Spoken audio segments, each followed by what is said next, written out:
Assalamualaikum warahmatullahi wabarakatuh. Bismillahirrahmanirrahim. Alhamdulillah, bertemu lagi dengan Syekh Jati Channel. Pada video kali ini adalah tentang khuddam jin Islam. Bagaimanakah seharusnya kita sebagai umat muslim mensikapi tentang hal ini? Silahkan simak video ini sampai selesai.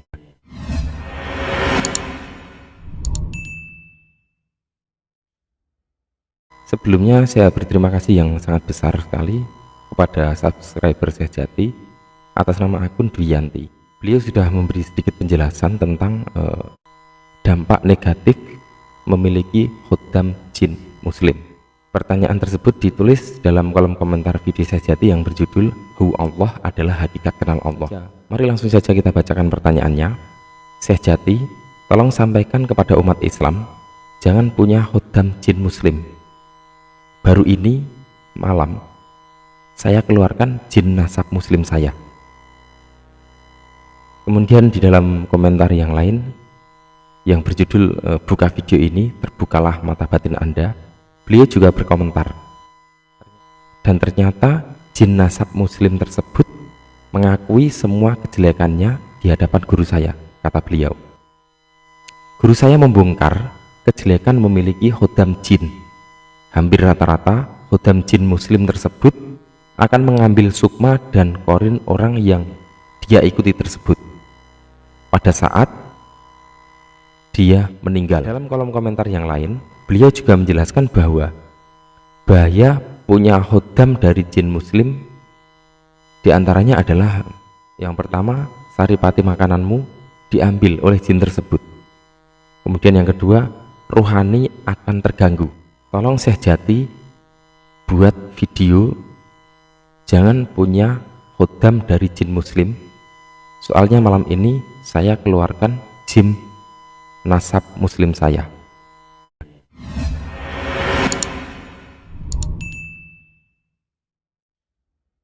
Alhamdulillah para sahabat semua, sesungguhnya sudah banyak orang-orang yang mengetahui bahaya atau dampak negatif dari memiliki khuddam jin, baik itu jin muslim ataupun yang lain. Sebuah kepercayaan bahwa jin dan khuddam pendamping itu mampu membantu manusia, menjaga dan melindungi manusia, ini sudah mendarah daging di kalangan Nusantara.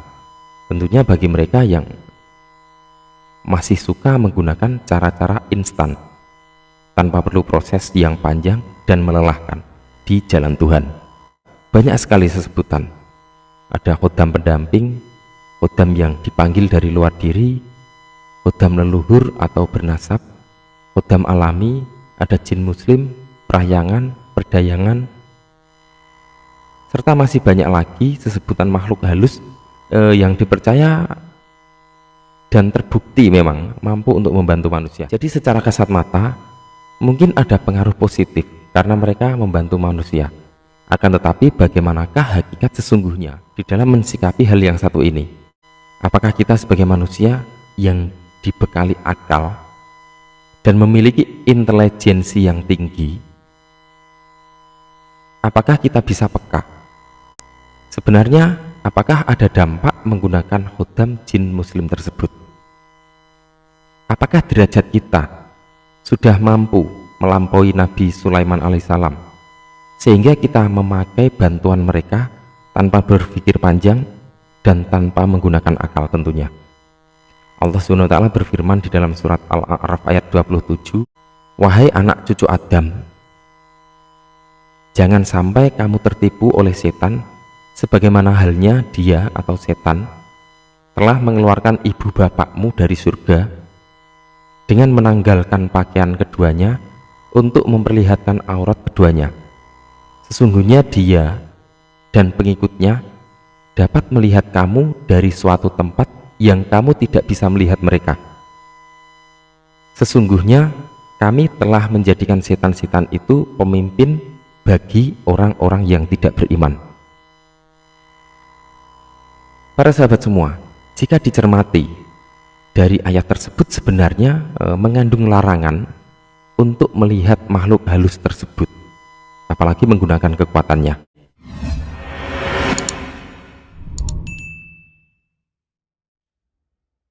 Tadi sudah saya sebutkan bahwa di dalam kolom komentar tersebut dijelaskan hampir rata-rata khodam jin muslim tersebut akan mengambil sukma dan korin orang-orang yang dia ikuti tersebut pada saat dia meninggal. Para sahabat semua, sesungguhnya inilah yang dinamakan perjanjian gaib. Jadi perjanjian gaib itu banyak sekali, bukan hanya ada pada orang-orang yang mengambil pesugihan saja, tetapi mereka yang memakai jasa khodam pun bisa menjadikan sebuah perjanjian gaib tanpa mereka sadari. Ada sebuah cerita yang sangat menarik, dan ini adalah fakta di mana orang tersebut sampai saat ini, sampai aku buat video ini, beliau masih hidup.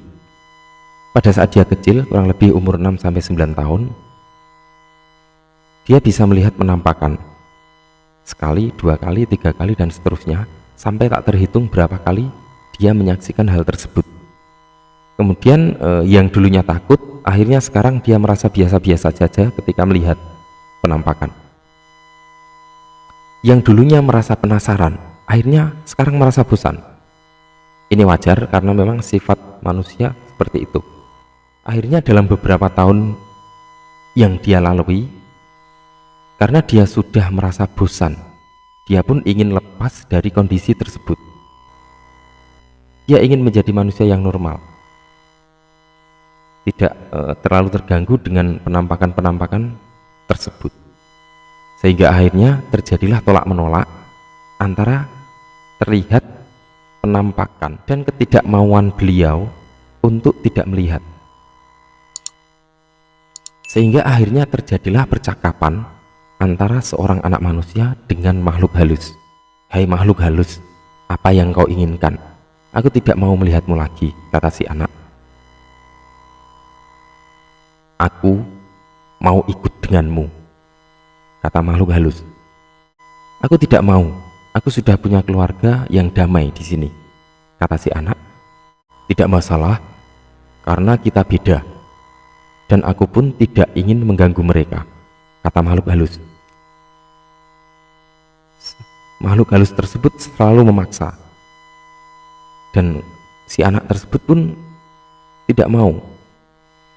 Kemudian akhirnya, "Ya sudahlah, silakan jika ingin ikut denganku, tetapi nanti ketika aku sudah berumur 40 tahun," kata si anak tersebut. Akhirnya waktu berlalu hingga sampai tahun yang ditentukan tersebut.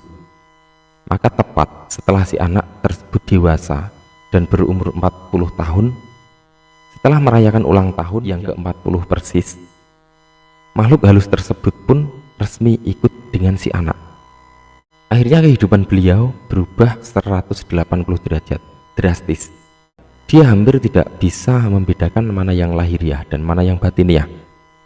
Tetapi mengapa di sini makhluk halus itu tahu perhitungan tahun manusia?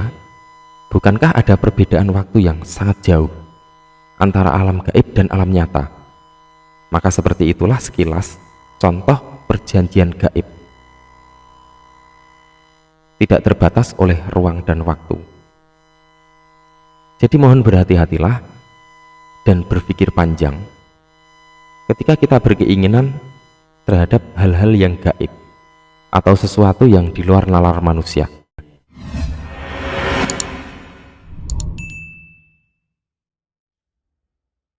Para sahabat semua, di sini aku berusaha untuk membawa kita pada masa tua kita nanti. Ketika kita sudah bosan untuk memakai jasa para jin muslim, khodam pendamping, dan makhluk-makhluk lain, kemudian kita berusaha untuk lepas dan kembali memohon hanya kepada Allah SWT saja. Maka ketika akhir hayat kita, ketika tubuh kita tidak mampu lagi untuk berbuat apa-apa, ketika gigi kita sudah habis dan tidak mampu lagi kita berbicara dengan jelas, ketika pandangan kita sudah jauh berkurang, ketika pendengaran telinga kita sangat berkurang, ketika kita sama sekali tidak mampu berbuat apa-apa di situ, hanya terbaring lemas, maka saat itu, saat ajal menjemput kita, tetapi kita masih sadar Kita hanya mampu menyaksikan khodam jin muslim membawa bagian tubuh halus kita, membawa keluar sukma kita dari badan kita, tanpa kita memiliki kemampuan untuk mencegahnya. Karena pada akhirnya saat itu kita tahu bahwa ternyata kita memiliki perjanjian dengan mereka. Maka mungkin saat itu kita hanya meratap sedih, penyesalan yang mendalam di ujung usia kita. Tidak ada lintasan sedikit pun di situ untuk menyebut Allah di dalam akhir hayat kita, karena tertutupi oleh penyesalan yang menyelimuti pribadi kita. Mungkin saat ini, saat nyawa kita di tenggorokan dan melihat perjanjian tersebut berjalan, kita baru sadar bahwa sebaik-baik jin adalah sejahat-jahat manusia. Hasbunallah wa ni'mal wakil, ni'mal maula wa ni'man nasir. Cukup bagi kami, Allah lah sebaik-baik pelindung dan sebaik-baiknya penolong bagi kami. Mungkin penggalan ayat pendek tersebut mampu untuk mendasari kita untuk kembali ke jalan Allah. Maka bisa kita simpulkan bahwa secara lahiriah mungkin Anda bisa menggunakan kekuatan jin muslim, khodam pendamping dan lain sebagainya, tetapi secara ruhaniah Anda tidak bisa menggunakan kekuatan mereka untuk menolong rohani Anda. Manusia bisa menggunakan bantuan jin muslim atau khodam untuk kekayaan, untuk pagar pelindung diri, untuk pengobatan, menolong diri Anda sendiri mungkin, dan segudang manfaat mengikuti hajat manusia. Mungkin untuk lahiriah bisa, tetapi untuk hal batiniah, urusan Anda pribadi dengan Allah SWT, sesungguhnya mereka tidak punya daya apa-apa. Jin, khodam muslim dan lain sebagainya, makhluk-makhluk yang ada di luar diri, sebenarnya tidak mampu untuk menolong rohani kita. Sedangkan sesungguhnya mereka sendiri sedang dalam kepayahan untuk mendekatkan diri kepada Allah SWT. Mereka sama sekali tidak memiliki kemampuan untuk mendekati Allah, tetapi justru mereka terkadang meminta kita doakan, memohon kepada manusia-manusia, pada para kekasih-kekasih Allah, karena kesempurnaan manusia yang nyata ini adalah firman dari Allah SWT yang mampu mengangkat segalanya. Maka pikirkanlah jalan Tuhanmu, bertanyalah dan bergurulah kepada sesama jenismu, manusia yang berilmu, sehingga aktivitas otak, akal dan hati Anda berjalan secara maksimal. Itulah anugerah dari Allah SWT kepada kita sebagai pelengkap kesempurnaan manusia, bukan justru menggunakan kekuatan dari luar diri yang tidak ada kejelasan untuk bertauhid kepada Allah SWT.